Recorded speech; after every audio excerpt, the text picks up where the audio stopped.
Not a good weekend for us, Mark, at No, all. we were too cocky last week. We were riding high, and unfortunately, it all came crashing down. But we did have a better week than Chauncey Billups and Terry Rozier. Ooh, So why? it was a I little was bit wondering better. if we were going to talk about that at all. I honestly didn't plan on it. It just like Yeah, literally came to my mind right now. I was like, well, we did have a better week than these two guys. I'm. That I'm is a vi- crazy story. I I will. feel like I don't know about you, but I feel like it's tip of the iceberg type stuff. Yeah. I And it think is interesting that the NBA is the league that always finds itself embroiled in this type of stuff, right? Like is this type of stuff definitely has to happen in other leagues, but the NBA I think has just positioned itself. It's also probably the easiest sport to rig, right? Because yeah, there's oh so many yeah. points involved that and you can finagle things. And obviously, we had going back to the Tim Doherty situation, and even before then. But this one is very interesting because we're talking like decades of a poker game and Yeah. like actually uh, you know rigging it against poker pros. Like poker pros were getting taken advantage of in this situation. Like it's pretty wild. It But definitely seems like one of those things where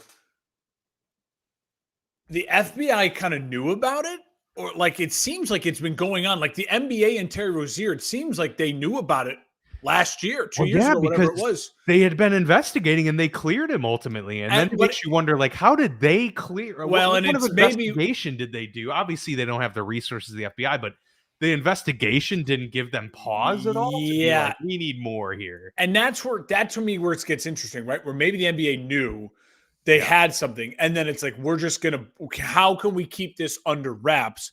And it's almost like, listen, I don't know whether you like him or not. Like it's almost like Cash Patel's just kind of like, I'm gonna blow this shit up. I don't Just care. Like, scorched earth. Yeah. yeah, it feels very much like there was an understanding about how things worked, and hey, we have an understanding, and then all of a sudden this new guy just comes in and is like, no, we don't do that, and we're gonna blow your stuff up. I heard a joke that was like, I think it was PFT on Pardon My Take, was like Cash Patel is actually like a huge hockey guy, like he's a puck head. So this is his Mm. attempt to like bring down the NBA as like a puck guy, which I think is funny. That's I fun. think what's really interesting about it, and I know we'll move on, we got a lot to talk about it. To me, is like it's really two separate things, right? You have like the Terry Roziers of the world who are like, I am throwing stats in games, and everyone's going to benefit off it. Yeah. And then there's the Chauncey Billups thing, which like, I'm a celebrity, use me to draw in big names and then scam them out of all the money you want and just cut me off the top. Like the poker thing, it's not like Chauncey Billups was the head coach and like calling timeouts to make sure his team loses or wins. You know Yeah. It what I wasn't mean? directly tied to It seems like that. Chauncey Yeah. almost at some point in time met the wrong people, got caught up with the wrong people, maybe inadvertently got owed someone some money and like, hey, you want to either pay us something or you want to do this for us. And the thing is, once those families get you, the mafia, the mobs, Yeah. those like Yeah. You're in. you're You're in. screwed. You're Yeah. not getting out. Like you think, oh, I'll pay this debt, I'm done. No. That's not how it works. Because then it's like they got you on you paid us a debt, you worked with us, and now we have you because we could just out you for that or whatever it might be. Yeah. They could blackmail you till the end of time at Until that the end point. of time. So it feels like maybe there's that. And if that's a thing, and the Chauncey Billups thing to me feels like more the tip of the iceberg, right? Feels like the players doing things for stats and stuff like that. I feel like that's going to be a fairly new thing. It's a fairly like recent with the apps like blowing up, right? Like Terry Yeah, just Rozier was how doing readily available it is. he was doing Yeah. it for his buddies, and they were just skimming off the top or whatever it might be, right? I got a good homeboy from back home. He's down in his luck.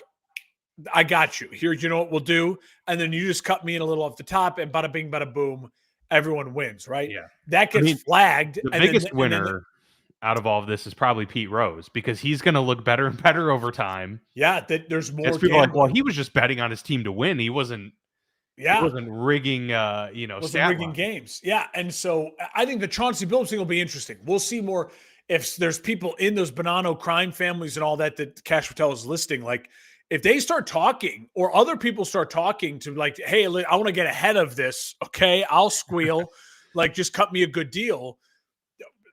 Who's to say there's not other just celebrities, famous people, other people who were doing this for the mob? Sure. Yeah, like, yeah. I'll get you. Yeah, I'll bring rich people to a card game, and then you can X-ray their cards. It's like some James Bond shit, and then we can all make money. It's crazy. Yeah, no, it is wild. Fascinating story. That really is the story. We don't have to talk about the Bears and Steelers. No, we don't. No.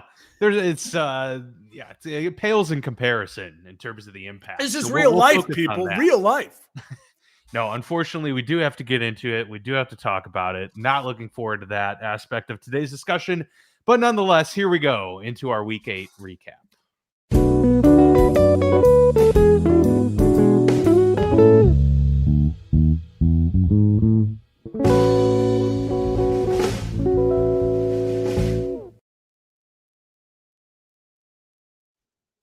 We don't have to start with the Bears or the Steelers, so that's good. We'll warm ourselves up to this one. The stupid Vikings. The stupid Vikings, 37-10 beat down by the Los Angeles Chargers. Really, really big day for Justin Herbert and company. Tough day all around for Minnesota, including the loss of their quarterback Carson Wentz, who was definitely hurting quite a bit with that shoulder, and now he's going to have season-ending surgery on said shoulder. We'll see what this means for the return of JJ McCarthy. Expectation is that he'll be ready to go this upcoming week, but I don't entirely know if that's been made official yet. But huge loss for them. They dropped to 3-4. That was a critical game for many, and especially for the Chargers, who with the resurgence of Kansas City taking charge in this division, with the Broncos having some big wins recently, the Chargers really were in danger of really kind of losing it in the middle part of the season, Mark. But they come back with a resounding victory here, improved to 5-3, and now they're right there in the divisional standings, keeping pace. It's funny. I think on last week's episode or 2 weeks ago, I was able to kind of tie the Thursday night and the Monday night game. And I feel very similar about this as well. The Vikings, to me, feel a lot like Washington. Two teams last year that were really, really elite teams. They had won a bunch of games. They were getting great quarterback play, and everything was going right. And this year, it feels like two teams with a lot of talent where nothing is breaking their way, and quarterback injury has just been kind of the storyline for them. Now, obviously, the difference is with Jayden Daniels, we kind of know his talent, his ceiling, what his expectations. So we feel like a little more confident in Washington, like just get Jayden back and you'll be able to make a wild card run, right? With Minnesota, the difference is it's like, what is this team with JJ McCarthy? We just have no idea. Yeah. But it's weird as a 3-4 team. This is a team that won 14 games last year. And if I'm a fan of this team, I'm frustrated. I am really frustrated. And I'm giving Carson Wentz a ton of credit. You didn't think Carson Wentz was going to be a name. 2 months ago, he wasn't even on. No, and he tore up his shoulder. And because you're trying to nurse JJ McCarthy's ankle, and it really feels like a soft benching, it's more like he's injured. Let's just give him time. Like, he had to play two games. I think they felt they had a luxury of they were playing decent enough. Yes. I think that's part of it. They didn't think that, McCarthy was playing lights out beforehand. Yeah. So what's he going to do now? But I mean, it does go to show, how much faith do they have in JJ McCarthy? Because Colin Cowherd, did he kind of like low key, like reveal some information on one of his shows last week where it seemed like he was, at least, where he was talking about how the Vikings were in on wanting Sam Darnold. Maybe he was speculating. Yeah, no. He was basically saying like they wanted Sam Darnold or they wanted Aaron. They were looking elsewhere. They also wanted Daniel Jones. Daniel Jones, correct. Yeah, the problem was with all three of them, they all got better offers and a guaranteed start somewhere else without the pressure. What does that tell you? I mean, that definitely makes it clear that JJ McCarthy, there's There's questions. Yeah. And the pressure of being in front of JJ McCarthy. I think the Kirk Cousins Atlanta thing was such a symbol, a signal to all of those guys.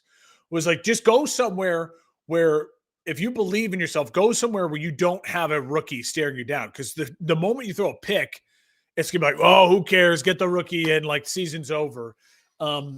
Listen, for Minnesota, they're at the Lions next week. We're going to see if he's for real, if they're for real, if they're a contender or not.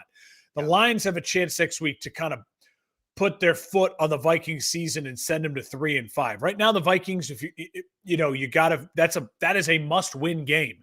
It is to get back in the division race, to get back in the wild card race, which is going to be really tough in the NFC. For the Chargers, can't run the football. That's their biggest problem.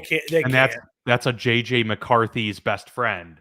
Yeah, you can't get. It's a great point. And for the Chargers, listen, credit to them. Herbert, really good. He ran the ball 7 times, 62 yards, 3 touchdown passes.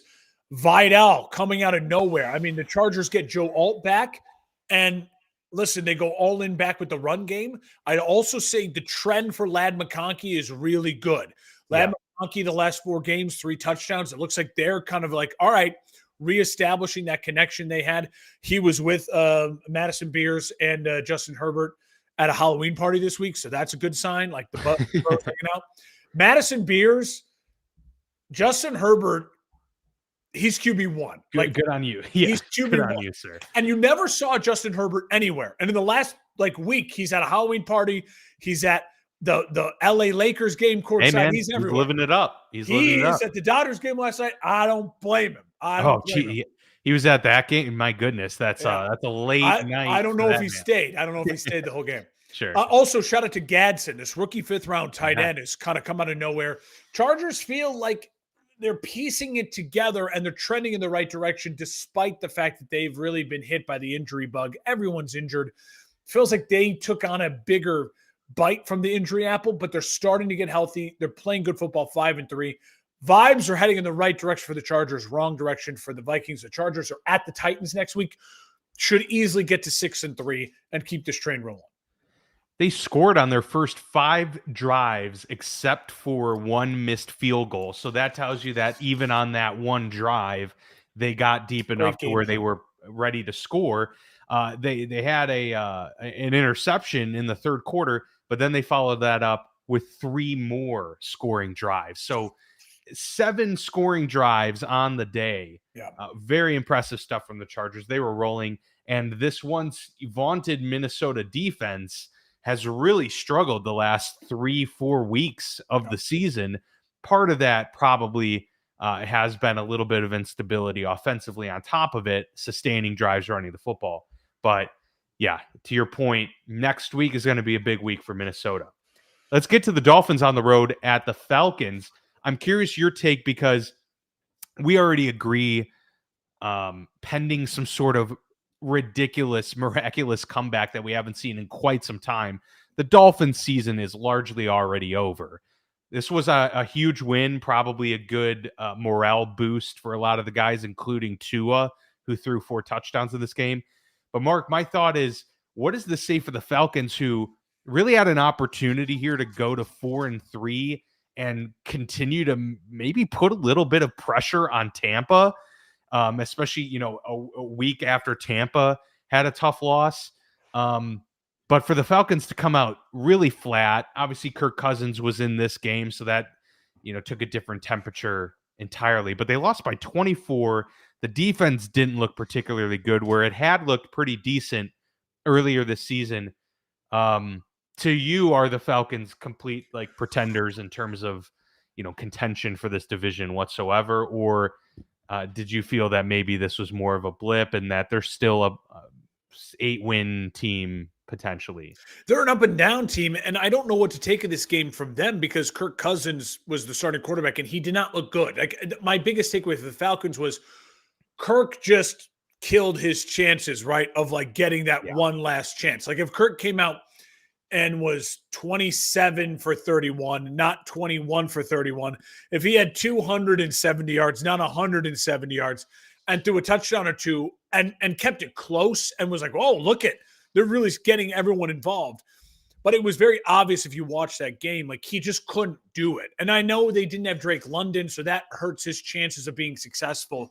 But if Sure. you're Kirk Cousins, you've been without stars before. You still had Pitts, you still had Bijan, who only had 9 carries for 25 yards. It was an ugly game for Robinson him. had a really rough The day. Dolphins ran it down your throats 37 times for 141 yards.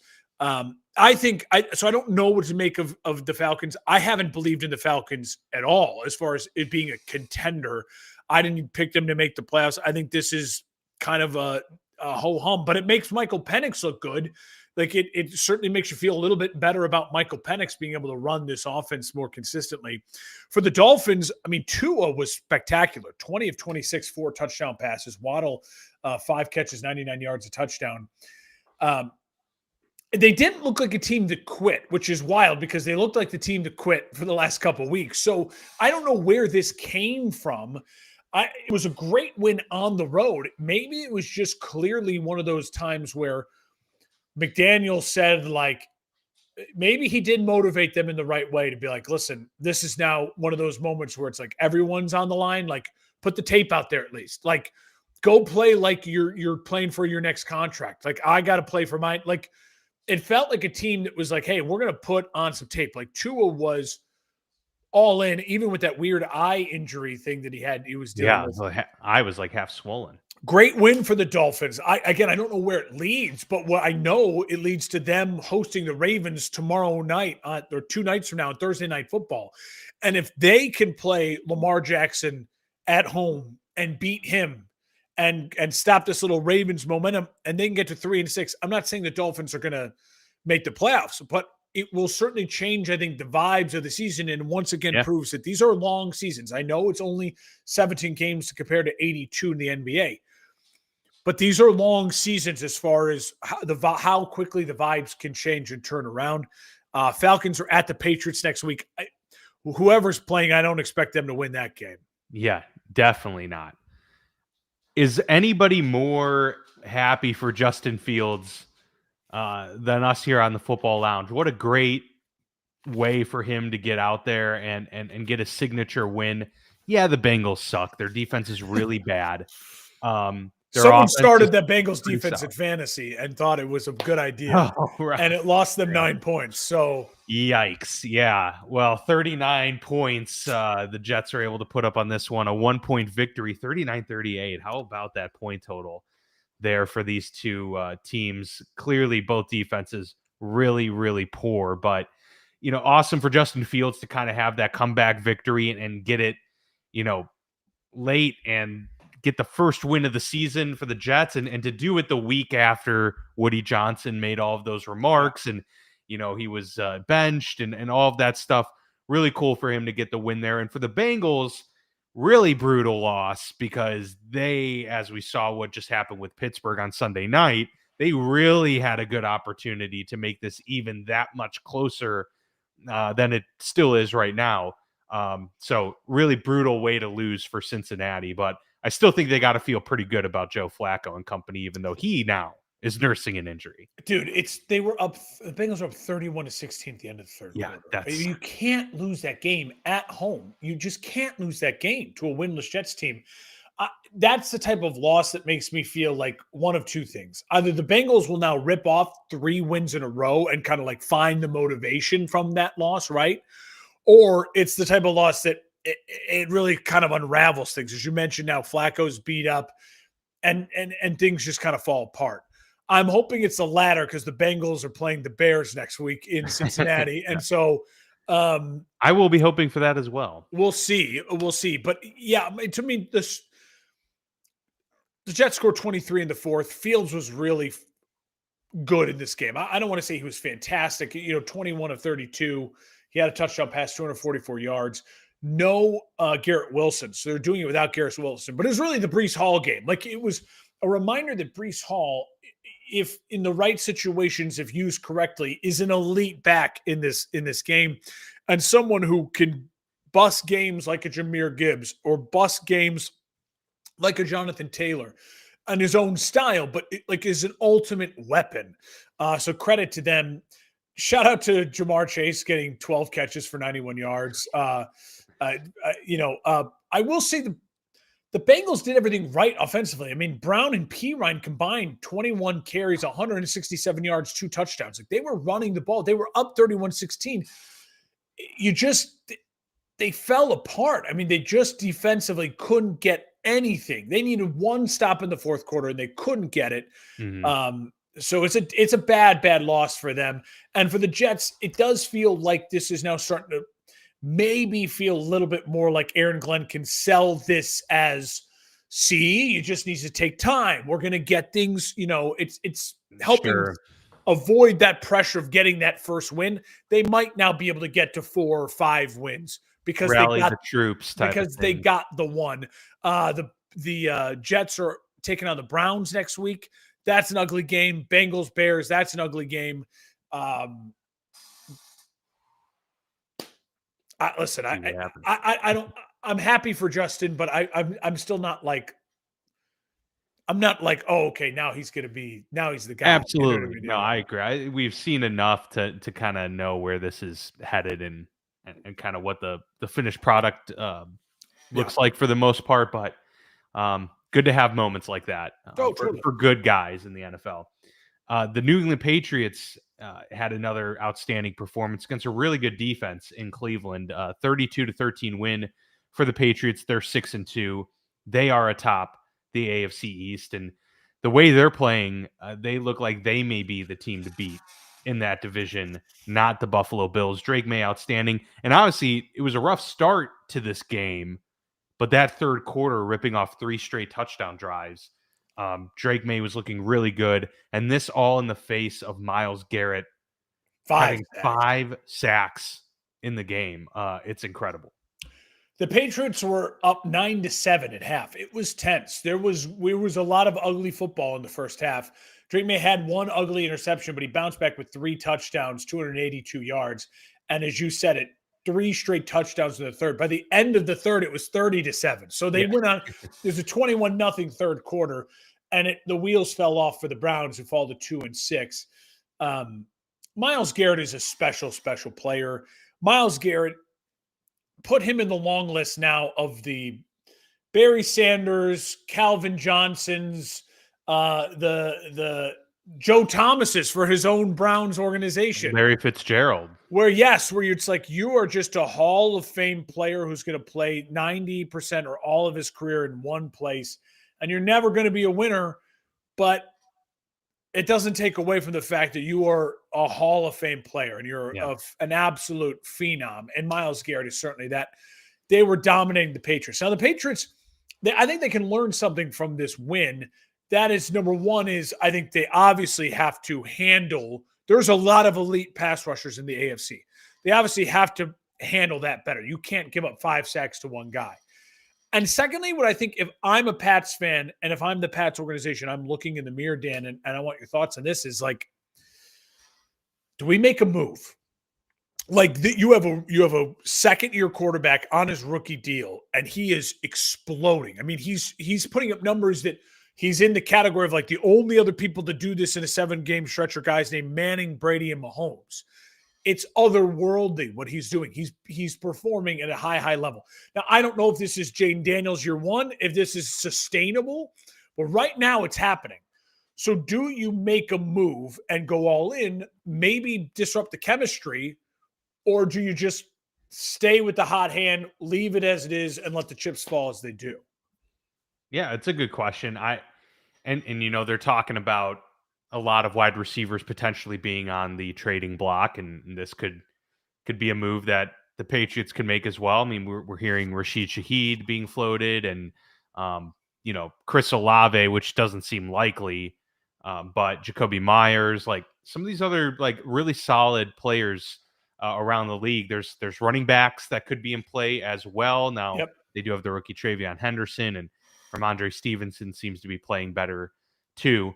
I don't think they're going to get like a great pass rusher or offensive lineman. Those are really hard to get in trade mid-season. But yeah, there's certainly, I would think, an opportunity at play right now to push your chips in and just go for it. Yeah. And and I think they should do that. But it's amazing what Drake May's been able to do in year 2, and just how good it's all looking with less than ideal weapons around him. And Gabriel wasn't terrible, but again, it's like He's been fine. The writing's on the Spencer wall. Rattler. He's Bryce Young. He's Spencer Rattler. That's who he is. So we are definitely on Shedeur watch for sure. Yeah. The Eagles win 38-20 over the New York Giants. The Giants' glimmer has, darkened a little bit, has dimmed over the last couple weeks and here. is facing the wrong way. What's that? The Giants' hopes have snapped and is facing the wrong way. Yes. To put it lightly, yes. Cam Scatterbo, or Cam Scattered Bone. Sorry, it's too much. That's brutal. Yeah, done for the season. So that's a pretty rough outlook for the Giants, but I think they know that they had something there. Jackson Dart has had his ups and downs so far this season, so looks like the Giants are probably going to have a rough go the rest of the year. But the Eagles, on the flip side, this was a really nice game for them to reestablish some dominance, especially for Saquon Barkley, who was having a pretty quiet year, especially by his standards. They're 6-2. They're atop the NFC East, and they're maintaining their spot among the upper echelon in the NFC, where for a little bit there, it looked like it was going to get a little shaky with that 2-game losing streak. Yeah, I'll quickly say this for the Giants. With Scatterbo's injury, it sucks. And a shattered ankle like that, I mean, I've been saying it for 4 weeks now, like, Scatterbo's not longevity for the league because of the way his style of play. That was a freak injury. That's not the type of stuff I'm talking about. Your heart breaks for him and for Giants fans because it was such a fun dynamic with him and Dart. The focus has to be now. Dart was sacked 5 times. Like, you cannot. This season becomes an utter and total disaster if Dart somehow misses a large chunk or is going to miss a chunk of next year in the offseason because he gets injured. You've got to protect this kid now, and you've got to manage games. I know that you've got to try to win games because that's going to save everyone's jobs. But at this point in time, the most important thing for them is like, okay, can we bubble wrap Dart as much as possible and help him out? He wasn't great in this game, 14 of 23. But a lot of that was the pressure, and then he's got no one. Now he's got no one. And maybe they're in the market to trade for someone to just give him a weapon, something to have down the stretch. The game was never close after a really interesting sequence. The Giants go down and kick a field goal, 2:40 left in the second. It's 14-10. And Philadelphia, to their credit, they march down and with seconds left in the half, score that touchdown to go up 21-10. And it was over from there. It was a great response from Philadelphia. Tank Bigsby, 104 yards on 9 carries. He had a 29-yard run. Obviously, Saquon had the 65-yard run. Goddard, 2 touchdowns, 4 touchdown passes from Hurts. This was a classic Hurts game. Under 200 yards, but 4 touchdown passes. Just a ridiculous box score. No A.J. Brown in this game. Yeah. The question is A.J. Brown and his fit and his future. It's starting to feel like he's a problem. I know Philadelphia fans have maybe felt that way for a little bit longer, but nationally and just from our perspective, it's starting to feel like, oh, okay, you're just playing better football without A.J. Brown. And it feels like A.J. Brown is a headache on the sideline. And listen, this was a Philly team that was 4-2 2 weeks ago. And we were talking about, shit, the sky is falling in Philadelphia. They're 6-2 now, and they've completely righted the ship. Mm-hmm. And they've done that primarily, especially with a big win like this at home over division rival who just beat them, because without A.J. Brown playing great football. And that's something to think about. I don't think they'll trade him because the cap hit is insane. I think they'd have to take on like $40+ million in dead money. I mean, it's crazy, crazy, crazy. But they got to live in that uncomfortability and get it right because this team is talented. This team is absolutely one of the favorites in the NFC. They have a stranglehold on their division now, and they're playing at Green Bay on Monday night. And so that That's going to be huge, right? And is AJ Brown playing for that game? What does it look like if he has a meltdown on Monday night and they lose against Green Bay?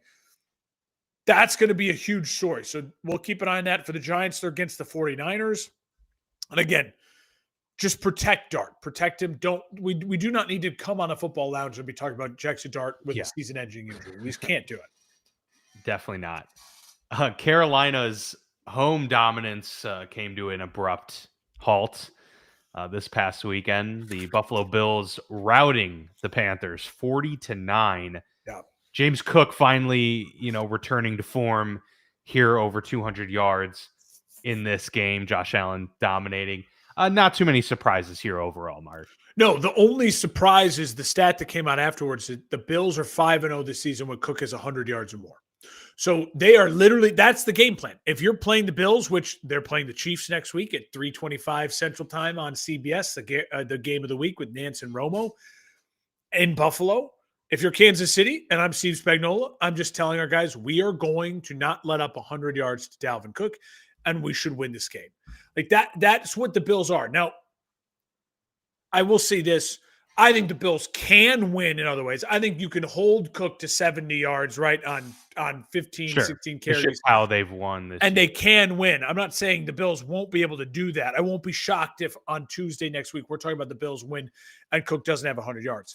But what it does tell you is a pretty simple formula, is that the offense and everything works better for Josh Allen and for the Bills when things are running through Cook. He had 19 carries. Josh Allen had 19 pass attempts. He's the MVP. And yet you're a willingness to say this is all we need to do. For the Panthers, you're 4-4. And again, if this was a soft benching, I don't know why. Like I'm confused as to the why, unless the team has already made up their mind about Bryce Young, and maybe he's someone who's now on the trade block secretly or something. I don't know the motivation.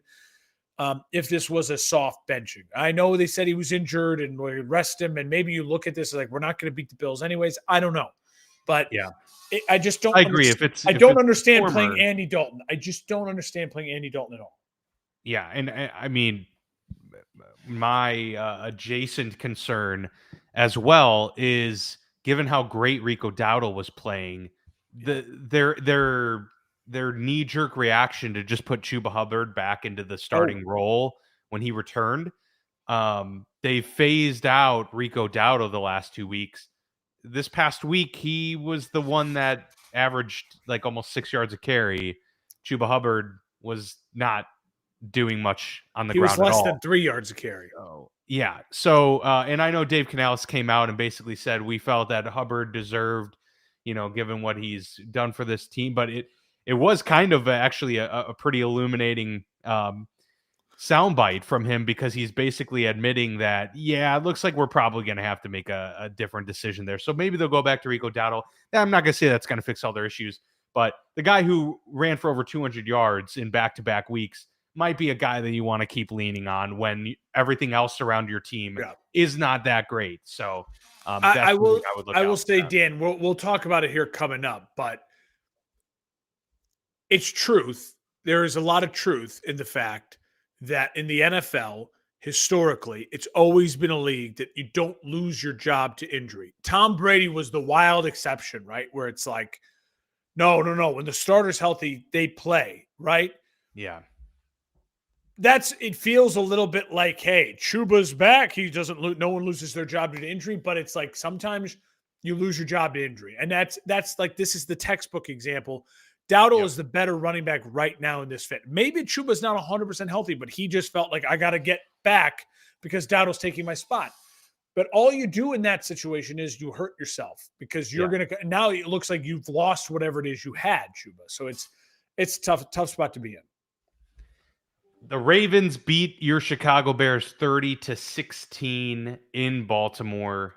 Tyler Huntley scores Derrick Henry scores 2 touchdowns in the win, but Tyler Huntley looked really good overall. He was efficient in this game. I'm not going to say he was like, lights out or whatever. He just did kind of what you expect out of a competent backup to do. But the fact that the Bears couldn't disrupt them offensively enough, and the fact that the Bears offensively, Mark, and Caleb Williams were just not clicking or in sync at all against a really poor Ravens defense throughout the year. What do you make of the game plan, of the execution by Caleb, and are there larger concerns you're starting to have at all? Let me first continue our last game into this game. Cairo Santos, you don't lose your job to injury. Yeah.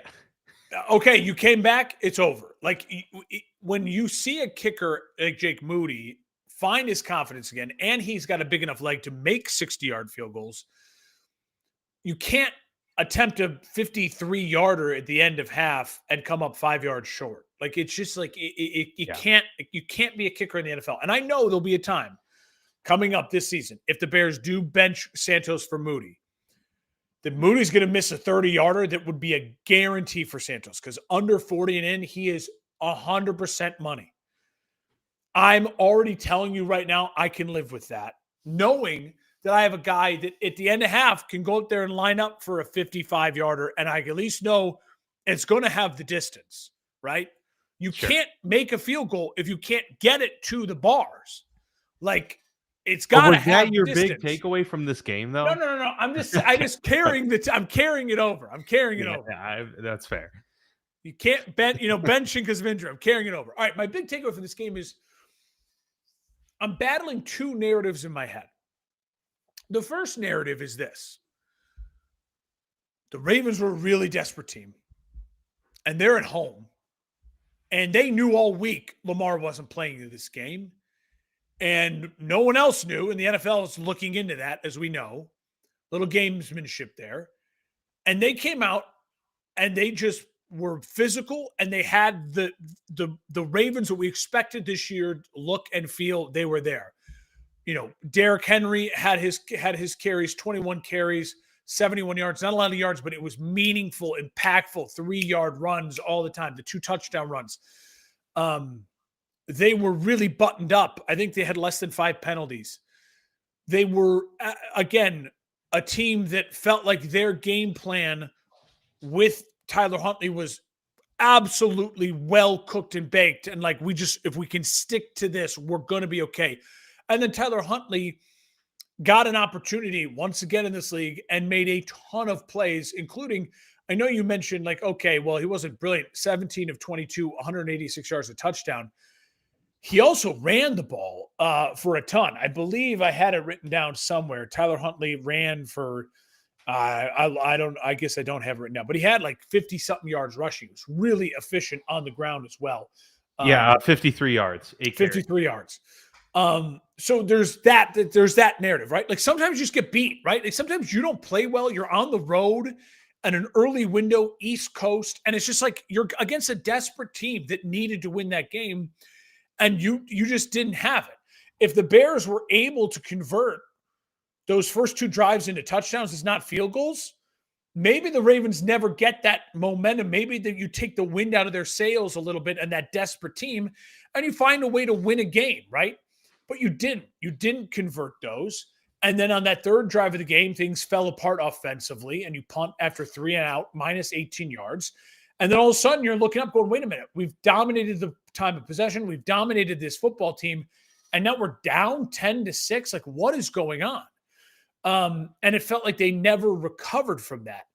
So that's the one narrative, right? You just get beat sometimes, and you're just a better team, that's more desperate, that needs to win a football game, wins a football game at home. The reason I'm not leaning towards that's exactly how this game went is for two reasons. Caleb Williams threw the ball 38 times in a game. They were never down more than 10 points. For a football team that's on a 4-game win streak, 2 of the games after the bye, they're leading the NFL in rushing in weeks 6 and 7 post-bye. They're leading the NFL in rushing with DeAndre Swift. He had 11 carries. Mm-hmm. And you were never down to where it's like, fuck it, we got to throw the ball because we're down by 17 points and we just got to go. We got to go. It was never that. It was never that game.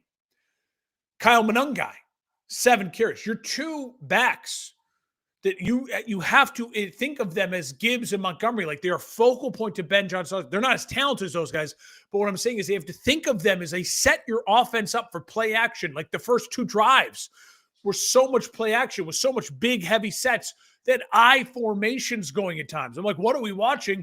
And they were moving the ball up and down the field at will. Now they didn't convert, but what happened in that 3rd drive? Shotgun, no motion, no creativity. Throw, intentional grounding, Caleb Williams feeling the pressure, and it's a 3 and out, and all of a sudden the game gets away from you. So a lot of people want to just like, Caleb Williams stinks. Caleb did not play well enough to win the game. And the thing that's frustrating about that is Caleb is talented enough. You see it in the moments, like that sideline throw to Rome, who's got to catch that ball. If you're going to be a number 1 guy, you've got to catch that ball. Agreed. Caleb made an insane move out of the pocket, an insane throw down the sideline, a dart, and it hit your hands. You got to catch that ball. A guy who makes the scramble play to get you in position to kick that field goal. I know you want to criticize him for not getting out of bounds. It would have been really tough for him to get out of bounds, and he probably wouldn't have gotten enough yards then to even give you a chance to the field goal. I know the way that all ended, but this is a guy who can make special plays, so he can win you a game. So it is frustrating when that doesn't happen. But Dan, here's the other thing. And this to me goes directly to coaching. This is not on the quarterback. Maybe it's on the leadership of the team. But to me, it's one of those things that historically we've always said it's coaching. And this is a concern of mine for Ben Johnson so far. It's my biggest concern of Ben Johnson in his rookie year as a head coach. Another game, 2nd in a row, with 11 penalties. 11. The Bears have 64 penalties in 7 games. That is the most for the Chicago Bears in their first 7 games to start a season since the 1980s. Wow. So this is a team that is absolutely killing themselves with penalties. And Dan, they are giving up more. 16 of those penalties have gone for first downs. This is a team last year that was terrible. They lost 10 games in a row. They had 18 penalties go for first downs in the whole season last year. Yeah. So, listen, you want to say Caleb's not playing great, and you just want to blame Caleb because you're on a national talk show and that's what's going to get you clicks at headlines. Fine. That's why I don't concern myself with that. I'm still all in on Caleb. I'm still all in on Ben Johnson. But let's be honest. If they're going to win games like on the road at a desperate team that's got a ton of talent and is extremely well coached with a great culture who shouldn't be a 1-win football team in week 8, and yet here they are, and you're going to win that game, you're not going to do it with 11 penalties for 79 yards, and you're not going to do it with a kicker who can't make a 55-yard field goal. Those are 2 things you're not going to do, and you're not going to do it when you running back who's led the league in rushing the last 2 weeks has 11 carries in a game that was never more than a 10-point game. Yeah. So those to me are the concerns. Those are the concerns. I think it's totally fair. The Bears are at Cincy. The Ravens, credit to them, they found a way to win the game. I don't have much to say on the Ravens except for the run game got going. Keon Mitchell was really explosive on the outside. If Lamar Jackson could play like Tyler Huntley, then they'll be right back into battling their way, clawing back into like in the hunt graphics. It all starts for them on Thursday Night Football at Miami. That is a huge game for them. It's a huge game for Lamar. For the Bears and Cincy next week, it's a giant game for both of them.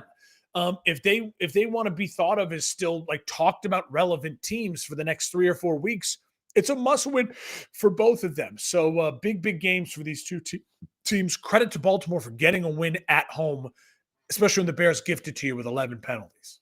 Yeah, well, I mean, in Baltimore, this was their season was approaching, dire straits. So this was a bigger win than it was a bad loss for Chicago. They're 4-3, but if the Ravens were to fall to 1-6, that's almost insurmountable from a historic standpoint. And so their season was on life support, and they were able to recover. I'm not terribly worried about the Bears either. We're also talking about 7 games into Ben Johnson's tenure, and he doesn't have the simplest offense to run, right? So, I mean, we're talking about. I'm not panicking. We all knew that this whole year was going to be just hoping for steady and gradual progress, and hopefully by the end of the season, you feel confident going into 2026 with a much more polished look offensively. And hopefully in the meantime, you're flirting with a playoff spot, and currently they're still in that position. Yes, my biggest, you nailed it right there. That's a great thing for Bears fans. Remember, if I have a final point on it, is another thing that Ben Johnson has to own up to is, like, you have no Cole Kmet. You take Colston Loveland ahead of Tyler Warren, and on a tight end day with no Cole Kmet, he's the number one guy, 3 for 38. Like, and just not on real non-factor. Shamir Turner, their second round pick out of Texas A&M, tore his ACL. That sucks because he was starting to play a little bit more and play better. Luther Burden, so their like first 3 picks, the wide receiver from Mizzou, 1 catch from -1 yard, left with a concussion. Ozzie Trapillo, the other top 3 round pick, the tackle, is not playing. He's going in on only jumbo sets. So they're getting nothing from their first 4 draft picks, all in the first 3 rounds. That is again on Ryan Pace, and maybe it's on Ben Johnson at this point. I don't know. Ryan Pace, a little bit of a throwback there. Ryan Poles. Sorry, I know the Ryans. And then finally, I will say this again: the improvement is Caleb Williams 1 sack. Like, he's not taking the sacks, and when we didn't see anything like those first 2 drives from Caleb Williams last year, like running an offense efficiently in a script. Yeah, you want them to become touchdowns, and you got to clean up the red zone stuff. But we saw nothing like that. So for people who are just like, "Oh, he's terrible," is he playing great? Is he playing like Drake May? No, he's not. That's obvious. But I'm seeing the improvement, and my positivity is still there. If it's still like this at this time next year, well, then we'll have the real conversations of, is it Ben? Is it Caleb? And who are the Bears going to choose going forward? Makes perfect sense. I believe last week, did you pick the Texans 49ers as the game to watch for this week? And DJ Stroud and company pull off a very, very big, very important win here to move to 3-4 on the season, 26-15. It wasn't always pretty, but Stroud himself willed this team to victory, played very, very well. Best game by far of the season for him. 30 of 39, 318 yards and 2 touchdowns. And the 49ers stumbled a bit here. And, that's going to bring up more and more questions about the health of this team, what they're going to do with Purdy versus Jones and all of that. Jones had a pretty rough day all around, and they barely featured Christian McCaffrey either. So, a stumble, I would say, for San Francisco, and a season-saving victory for the Houston Texans. For the San Francisco, I'll just say this. I think, listen, you got to go on the road against a really great defense. Maybe pound for pound, the best defense in the NFL, with a great defensive head coach who knows your offense really well because he used to be your defensive coordinator. So, listen, this was an advantage for the Texans at home. I will just say this. I would sit Purdy again for another week because you're playing the Giants. If Purdy is still nursing that toe, give him as much time as possible. He is your future. You just paid him a ton of money. You're at the Giants next week, who are so beat up. Even you, as beat up as you are, 49ers should be able to find a way to win that game. This game was all about the Texans. This was Stroud's best game in the last 2 years. 30 of 39, 318 yards, 2 touchdowns, sacked 0 times. That's really crucial. Even with that offensive line being just so up and down and not great, I think that says 2 things. I think that says the offensive line played better. Stroud just saw the field really well. But I also think it's like the Niners can't rush the passer right now. Like, they just don't have the guys. So like they are. So I think there's a little bit of both of that. Texans were up 16-0 going into the half. Credit to the Niners for making it a game with that late drive going in, and the touchdown throw to Kittle, make it 16-7 to say, hey, we're going to try and keep this thing competitive. No Nico Collins, Xavier Hutchinson, whoever that is, showed up big for the Texans. Big win for the Texans. Get back to 3-4, hanging around in that division. Can Stroud build on this? Can Stroud get that momentum back? If he's playing like that with that defense, they are going to be a tough out for a lot of teams. They are. Yeah, I agree. That defense is so good, and if they can get this Stroud for half of the remaining games, they're going to be in a decent position come end of season. But it's just whether or not they'll be able to get that level of consistency out of CJ Stroud moving forward. The Tampa Bay Buccaneers go on the road at the Saints and win handily. Not too many takeaways here. Baker Mayfield didn't have to do much of anything in this game, and they win 23-3.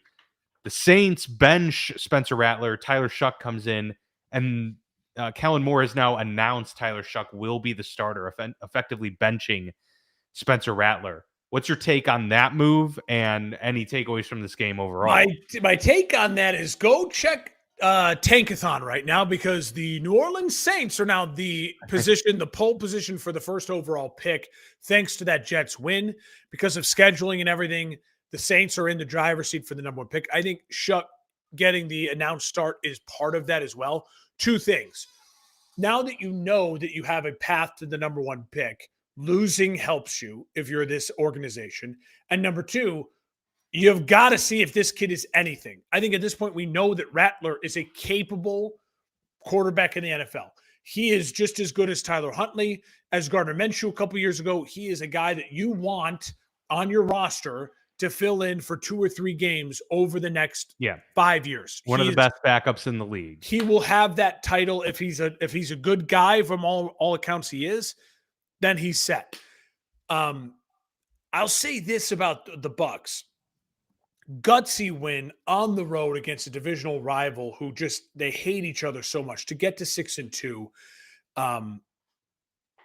For them, this is a team that with no Mike Evans, no Godwin, Egbuka kind of had his first disappointing game. It felt off. I thought this was like one of those, it could have been a total trap game for the Bucs, and they avoided that. It wasn't they pretty. Still won by 20, Yeah, it wasn't pretty, but they avoided that, and that's all that matters. Shuck, to my knowledge, came in the third quarter. He threw the ball 30 times. Yeah. What are we doing? Possible. What are we doing? So that's going to be fun to watch. Tampa is at New England next week. Big game. That's a big game. So that's in 2 weeks from now, I think. I think Tampa's going on the bye. Oh, yeah, because New England, I think, it's got to be. New England has what we just mentioned earlier. And then the Saints are at the Rams. So that's a nice one for the Rams to keep moving up. I'm going to check that schedule really quick, but you're right. It's the Patriots are facing a different team next week. Okay, so Tampa's on a bye next week. Good for Tampa. They need a little get healthy. They could use that for sure. New England is at home against the Falcons next week. That's right. Wait, but Tampa's 6-2, so they already have their bye. Did I screw I think I screwed this up somehow. No, this was week 8. Yeah, I know, but it was. So they're 6-2. They've played 8 games. They have not had their bye yet. Yeah, Tampa's on a bye next week. Sorry, that threw me off. All right, go ahead. The Broncos win 44-24. The big question coming in was, were the Denver Broncos offensively going to be able to put a full 60-minute performance together versus a fourth quarter scramble fest? And they were in this game. They were in control early, and even though this game was close at certain points, Broncos were able to maintain that consistency throughout the entire game and win pretty convincingly. Bo Nix, 4 touchdowns mark in this one. And, I don't know if we predicted that Dak was going to have this big of a struggle, but Denver's defense is real. And even coming into this game, I was confident that Bo Nix was probably going to have a better day than Dak Prescott, because that Denver defense is real. Dak was not going to be able to have much of a running game behind him, and he didn't. And threw 2 interceptions in this game as well. Meanwhile, J.K. Dobbins, R.J. Harvey, great ground game to complement Bo Nix's day there for Denver. So huge win for Denver. They're 6-2 atop the AFC West. Impressive for them. Dallas Cowboys fall to 3-4-1. Yeah, a tough loss for Dallas because I felt like they had some momentum going. I think if you're Dallas, you just look at this and you have to chalk it up like that was a buzzsaw we kind of ran into. This is a team that leads the league in sacks and gives up some of the fewest amount of sacks, and they showed that in this game. It's a team that was coming off a wild victory, but truly, as we talked about, they were playing so piss poorly in the first three quarters that I think Sean Payton was able to really ream his team. And that's something that you would imagine he loves to do, to yell and be a dick to his team. And it came out like a team that was like, we are going to put on a full force effort. And they completely took advantage of everything. At some point in time, I think the Cowboys need to make a change of defensive coordinator. I think you need to try something different. They're by far the worst defense in the league. It is not close. They're giving up 30 plus to everyone. Great all-around game from Denver. They have to feel good about this right now. They have to feel good that they're 6-2 and they have a game up on the Chiefs. They have a little bit of breathing room. They have a little bit of wiggle room. And they still have some big games ahead of them, including at the Texans next week. That's going to be huge for both those teams. Very big. You go against playing the worst defense in the league at home to maybe the best defense in the league on the road. You need to bring your A game. Cowboys, they're lucky. They have a chance to get back to 500. They're at Arizona Monday Night Football. Sorry, they're home against Arizona Monday Night Football. That feels like a rebound spot for them as well. Listen, Dallas, I think can hang around, especially because that tie, they're going to be hanging around that wild card. I think the division is pretty much done. But if you're the Broncos, you can't afford slip-ups at this point in time. No, the Chiefs, and that's why are rolling. Yeah, and that's why this one was important. You have a bad defense. You're at home. Go out and win the game. They did exactly that. Caleb threw 4 touchdowns against the Dallas too. Right. Yes, very true. The Green Bay Packers on the road in Pittsburgh. Aaron Rodgers. Oh, wait, Colts. Titans. The Colts really quick. Yeah, I mean, there's not much. They might be the best team in the league. Colts beat the Titans 38-14. Absolutely rolling. Jonathan Taylor, another massive performance on the ground. He's my. That's MVP. why exactly. I do think he should be the front running MVP right now because as well as Daniel Jones is playing, he's not playing this well without the performance of Jonathan Taylor. It's complimenting. It's all working really well. I mean, when you look at the box score, it just like everything's working. Daniel Jones, 21 of 29, 272 yards, 3 touchdowns. Taylor, 12 rushes. That's it for 153 yards, 2 touchdowns. But in the end, 2 catches, 21 yards, and a touchdown. Michael Pittman, leading receiver, 8 catches, 95 yards, a touchdown. Everything is working. Everything is working. And they just blew out a divisional opponent at home. I love also the quotes from. Did you see the Irsay daughter who's kind of in charge of the team at this point? No, I saw like snippets. it. I didn't actually listen and watch, but she was talking. She was talking about what listening in on the sidelines, right, and how that's benefited her. If you haven't watched, she is on the sidelines and is taking notes, and it's brilliant. They went from Jim Irsay, who was kind of this like a drug addict, fun guy, wild child, but was a guy and loves football and played football, a kind of a mini Jerry Jones, his own world, who's like a decision maker extraordinaire. And it felt a little like unbuttoned up at times. It felt like a little lack of accountability at times to a woman who, by all accounts, I think it's almost brilliant what she's doing. She's basically saying, listen, I don't really know football. I don't. I've been around it now for years, but I don't know how this works. But I'm the owner and I have to pay these people millions of dollars and I want to know how this works. And it's a great response. And I have it on my Twitter page. I retweeted it. And I truly feel like she wants to actually understand what's happening with her company. And the great thing is they're winning right now. So she doesn't have to panic and like fire someone. But imagine if your boss was just watching you and taking notes and admittedly saying, I don't really know if you're good at what you do because I don't know this. Normally, if you have a boss, your boss knows like, hey, I run my company. I'm your boss. I know what's a good job and what's not a good job. She's basically saying, I don't know if you're doing a good job, but I'm going to fucking find out. And Yeah. I'm not going to pay you millions of dollars if I think you're not doing a good job. It's brilliant. I wish I would kill for someone in the McCaskey family to say, you know what? That's what we're going to start doing. Right. I am going It to also shows initiative in that you yes, care. yes, Yeah. Yeah. it feels great. So kudos to them. Titans they're in free fall right now. No head coach. Ward is a talent, but he's no direction. They are against the Chargers next week. That seems like a layup for the Chargers. The Colts are at the Steelers. We'll talk about your Steelers.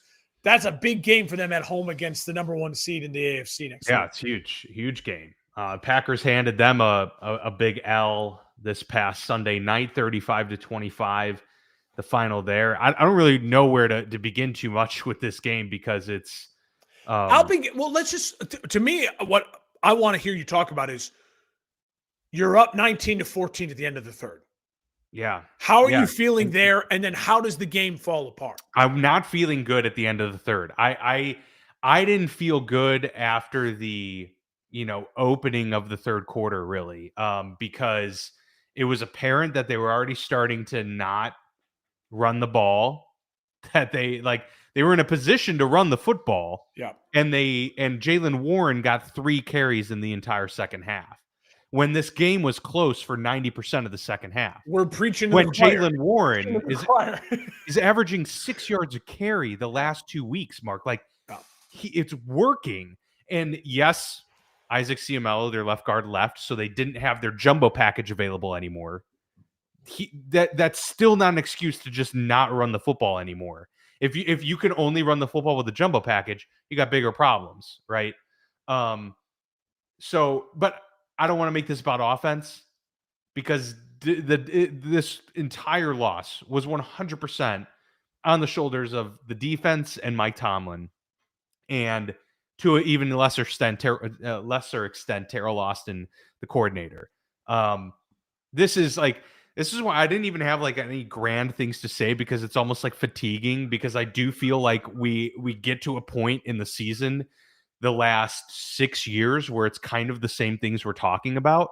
Now, on occasion, it's been offense, of course, Matt Canada, all of that stuff. But we're talking about a defense that is consistently, even when they've been great, has never put together the consistent greatness to be the best defense in the league, right? Even when we think that they should have been. TJ Watt, the last 11 games, has been absent. He's got 3 sacks the last 11 games he's played. That's just inexcusable. For a guy that just got extended with $40 million a year, you can't have that. We're seeing now that Myles Garrett is currently a way better player overall. I don't care how many times TJ Watt gets chipped. You need your players, your stars, who you pay for on the defensive side. Cam Hayward, who was complaining, about not getting paid, gets paid. You bring in veteran defensive backs to hopefully play more man defense, and all they are is slow, and they can't play man defense. Darius Slay has been a brutal experiment to this point.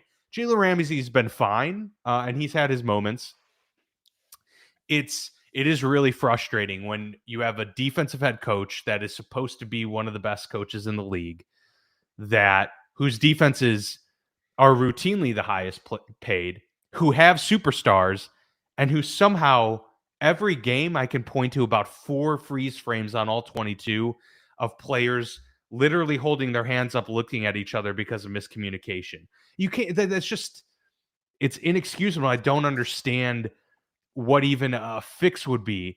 And this is why it harkens back to what I've been thinking, unfortunately, that I came to the consensus before last year, which was that it's Mike Tomlin needs to go. It's over. I have felt that way. I haven't not felt that way since I kind of came to that point, and I still feel that way.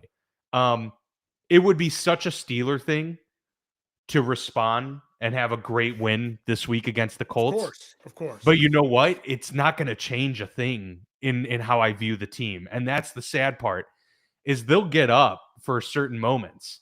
But even, Mark, when they had great pressure in this game, the big duck that Jordan Love floats up to Tucker Kraft and the defense can't bat it down. He ends up catching it and running 30 more yards. Happened again later in the game. Christian Watson comes down with it because Juan Thornhill inexplicably jumps 10 yards in front of the ball preemptively and misses it. It's a combination of things that continue to pop up with this team week in and week out. Can you guess where the total defense ranks this season for the Pittsburgh Steelers? Well, the highest paid defense, the defense that Mike Tomlin said could be historic, and the defense that many of the players reiterated those same sentiments. Where do you think they rank as total defense this year? Well, okay, I'm trying to think. You had the Jets game in the first game of the year. You gave up a lot. You've had the last two games horrendous collapses in the fourth quarter. It's got to be 27, 28. Like if you're asking me, 28th. Yeah, they are 32nd against the pass. oh, They're dead. They are the worst pass defense in the NFL. So that tells you all you need to know about the make of this team. I can't put the blame on the offense. Yes, they should have ran the ball more. Absolutely. That did frustrate me a lot. I think they could have helped themselves out. I think Aaron Rodgers has been above expectations to this point. I would agree. I'd agree. And they're sustaining drives and they're doing things. Now, they needed to get touchdowns. They settled for way too many field goals. We want to talk about field goals, by the way, but Chris Boswell is unbelievable. Like he is so automatic from 55. Like he almost won me my fantasy. I'm like he's making. It's not even a question that he's not making the 55-yarder. Yeah, he's great. And it does suck that I feel like some of that's being wasted. But yeah, I mean that's my takeaway. I know it was a lot. And it's kind of just lamenting this defense, but it's embarrassing. Well, is that such a talented unit lets the other team's best player constantly crush you? Yeah. We're talking Justin Jefferson earlier this year, and Stephon Diggs had a nice game, and Tucker Kraft this week, Jamar Chase last week. Like they won't adjust and stop it. Is that coaching or is that the players? Like, because that's my biggest question. It's a little bit of both, but I say more coaching. I say it's got to be more coaching. Yeah, it's kind of like my thing with the penalties thing. Is it the players or is it coaching? I don't know. I feel like at some point I have to say the coaching is where the blame needs to go. I think it's stubbornness in saying, well, we had a game plan to stop this guy, and so you players need to execute what we game plan. They're not. It's not happening. So pivot, and that's the problem. Every year they don't pivot. They don't pivot fast enough, and that's what I'm saying. It's the hubris. It's the I want to win my way, and if we're gonna lose, well, we're gonna lose my way, and it's such an outdated mindset, and it's really frustrating. And that's where we're at. I'll bite the bullet and talk good about Green Bay. 5-1-1. Please do, because they were phenomenal. Jordan Love was great. He was great in the fourth quarter. 3 touchdowns, 360 yards. What's so funny to me about Green Bay is like you draft Matthew Golden, you think, all right, now like we're gonna get it. It's like and you're right back to Christian Watson as your leading receiver, and he's so unreliable, but he really is special when he's healthy. And it's like. And then Matthew Golden has 3 catches for 4 yards. And it's like, and Tucker Kraft is really wide receiver number 1. Like if I'm the Packers, I'm saying Tucker Kraft is our wide receiver number 1. He is our number 1 option. Josh Jacobs, 13 carries, 33 yards. The Steelers did do a nice job against the run. They did. As a team, Green Bay, they didn't credit to Green Bay, unlike the Bears. They stuck with it. 26 rushing attempts total as a team, 94 yards. They did get that Josh Jacobs touchdown. So, like, they didn't ever completely give up on it, even though Love threw the ball 37 times. They had to get back in this game. They were down in this game. They had to throw the ball. And in the end, it really felt like you have a Green Bay team that's got a bunch of talented dudes at every level, and they were making plays. And credit to Jordan Love. Jordan Love's a top 10 quarterback in this league. I don't know where you want to fight over the 7, 8, 6, 9, 10. Week in and week out, when he plays like this, he's a top 10 quarterback in this league. And you know what? Of the guys who recently got paid big money, the Packers and Jordan Love are the ones who are seeing the returns. It's not Trevor Lawrence. It's not Miami. Of the recent contracts, even Joe Burrow, like Yeah. since he got paid, you're not seeing the dividends as far as that goes. He's the one. It's not Brock Purdy. They're not seeing the dividends from him. He's the one who you'd say, like, hey, listen, I got paid 2 years ago, and I'm 5-1-1, atop of the NFC, the number one overall seed in the NFC right now. And we just had a giant comeback with 3 straight touchdowns, 21 points. 20 straight completions. Yeah. 20 straight completions. They're scary. I'll say this about one of the other dichotomies of the game was Kraft 7 catches, 143 yards, 2 touchdowns. We talked so much about the Pittsburgh and like getting the tight ends and the Jonnu Smith and Pat Freiermuth in Washington. 5 catches for 30 between the 3 of them, and Washington was non-existent. So, like, yeah, I agree with you. I think the Packers' game plan kind of fell apart, and maybe that was a little bit like it's Rodgers, we're in Green Bay. Like, I don't know, but you can't let that happen. You have to have a culture and a coaching staff that's committed to something so that doesn't fall apart. I'm not dead on the Steelers. I still think the Steelers are very capable of winning the AFC North and representing the AFC North. I think the Steelers would still have the chance to be very dangerous, but I agree with you. I think defensively is a much bigger issue right now than offensively. And that is a weird change of pace over the last couple of years of Steelers football. That's for sure. Even though the defense has let them down at times over the last couple of years. It's wild. They got Colts and then at Chargers and then Bengals on deck after that. I mean, that's 3 weeks right there. We said that this stretch was going to tell you a lot about this team. They're going to have to respond. Green Bay is at Carolina, so they'll get to 6-1-1, and then Pittsburgh is home against the Colts. Yeah, no, Green Bay's home against Carolina, so it's a guarantee. Oh, there you go. Yeah, it's pretty much guaranteed. That's the 6-1-1. So yeah, they're starting to run away with the division a little bit. That's for sure. Yeah, Steelers had an opportunity to really put it away, so they are going to have to. Whatever that line is, though, I like the Steelers to cover at least. Like Mike Tomlin at home, big underdog, adversity. Like I could also see them getting crushed, absolutely crushed. Wow. But yeah, no, I could see them winning too. But we know one of the outcomes is not going to be Pittsburgh crushing because they never. It doesn't feel in their DNA. It doesn't feel in their DNA. The Chiefs win 28-7. That was a pretty easy game for Kansas City all around. It started really slow. It looked like Washington was going to hang around. Marcus Mariota in there, but Mahomes goes and throws 3 touchdowns after a slow start after a 7-7 half. And the rest is history. I mean, 5-3. Chiefs are looking really good. I don't have a whole lot of takeaways out from this game. They bumped up the rankings to me. Now I do consider them, after this week, the best team in the league. They're so good. And that was a bit of a mirage earlier this year. They weathered the storm. They knew they were going to miss Rashee Rice at some point in time.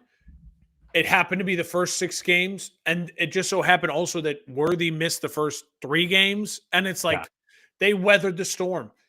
They are now – Rice in 2 weeks is a clear number 1 receiver, and their plan and their game plan for Rice, it's like he works. It's great. I don't know if Rashee Rice is the number 1 guy on any other team, but with Pat Mahomes and that design and everything, it works. My one concern is, Pacheco and Hunt is still – the running back's still a concern. It is. 21 for 98 and a touchdown. That's fine when they combine for that. It feels like they're just 2 running backs into 1, and can you get 80-plus yards and a touchdown out of them? But it feels like Mahomes has to run right now a little bit. And that's my only, caveat with this Chiefs offense. It feels like when the Chiefs were the Chiefs, in 2019, 2020, 2021. Yeah, I mean, Damian Williams had career years there, and it felt like, what's his name from LSU? It felt like Mahomes' scrambles were just like a knife in the belly on a third down. You're like, oh, right, yeah. It feels a little bit more like Mahomes has to run at times to move the chains. They're just we need you and to keep do the this. Defense. Honest, a little bit more honest with the run game and some other things. I would love to see the Chiefs make a move at the deadline, for a back. I don't know what back that is. I don't know who's maybe looking to offload. Brees Hall. Maybe it's Brees Hall. Maybe it's Alvin Kamara. Maybe it's, you know what I mean? Maybe it's a team that is looking for a third rounder or a fourth rounder that's starting to just, we need to assimilate picks. Maybe it's a team that says, hey, we know we're going to have to trade up in the first round. And so we have, we're going to need an extra third rounder from you to make a package. Like there's teams out there. You can start finding the teams and figuring out who maybe is a candidate for it.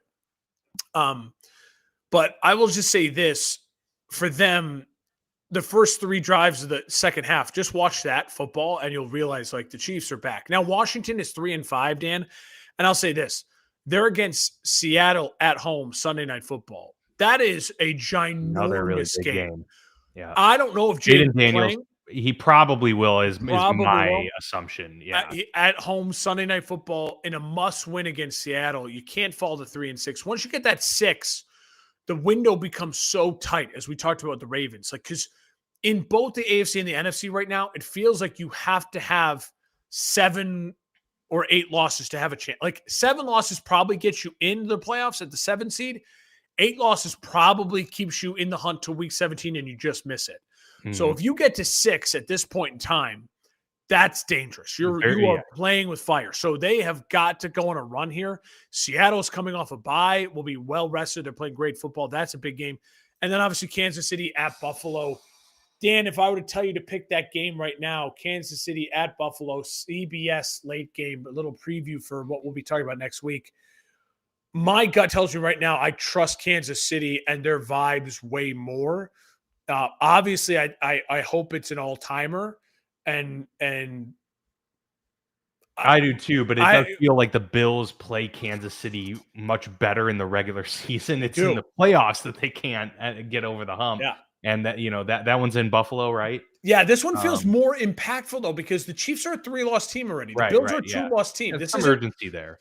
There's a little bit more of like, and with the Colts being a 1-loss team, that like you've got to know, like you've got to start thinking about these things that we're at that point in the season. So for Kansas City to give Buffalo their 3rd loss and to have the tiebreaker over them, that would be huge. And for Buffalo to give Kansas City loss number 4, especially with Denver, we assuming, if they win, now they're 2 out of the division, and a lot of consequences in that game. I'll take Kansas City. No, I haven't seen the line, but I'll take Kansas City.